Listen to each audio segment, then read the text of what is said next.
এই কুৱেশ্যনটো সুধিছে এজন ব্যক্তিয়ে 40,000 টকাত 100খন পুতলা গাড়ী কিনিলে। যদি 60খন বাহনৰ গড় মূল্য 500 টকা হয়, তেন্তে বাকী থকা বাহনৰ গড় মূল্য কিমান? কুৱেশ্যনটোত কৈছে 100খন বাহনৰ মূল্য হৈছে 40,000 টকা। আৰু কৈছে 60খন বাহনৰ গড় মূল্য কিমান 500 টকা বুলি কৈছে। 60খন বাহনৰ গড় মূল্য যদি 500 টকা হয়, গতিকে 60খন বাহনৰ দাম হ'ব আমাৰ 60 × 500 হ'লে আমাৰ কিমান হ'ব আমাৰ 30,000 টকা। মানে 60খন বাহনৰ দাম হৈছে 30,000 টকা।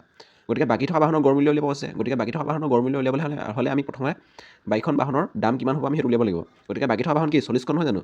গতিকে 40খন বাহনৰ দাম হ'ব আমাৰ 100খনৰ দামৰ পৰা আমি 60খনৰ দামটো বিক্ৰী কৰিলে পাই যাম। গতিকে 40,000 লগত আমি 60খন বাহনৰ দামটো বিক্ৰী কৰি দিলোঁ আমি 30,000 টকা। গতিকে 40,000 পৰা 30,000 বিক্ৰী কৰিলে কিমান পালোঁ আমি 10,000 টকা। গতিকে 40খন বাহনৰ দাম হৈছে 10,000 টকা। গতিকে 40খন বাহনৰ গড় দাম আমাক উলিয়াব কৈছে। গতিকে গড় দাম উলিয়াম আমি। গড় দাম উলিয়াবলৈ হ'লে আমাৰ টোটেল দাম কিমান হৈছে আমাৰ 10,000।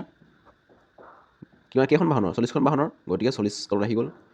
গতিকে এইটো শূন্য কাটিলে 4 যদি আমি 1000 কাটোঁ আমাৰ যায় 250 বাৰ। গতিকে 250। এতিয়া আমাৰ শুদ্ধ অপশ্যনটো হৈছে অপশ্যন বিটো, মানে 40খন বাহনৰ গড় মূল্য হৈছে 250 টকা।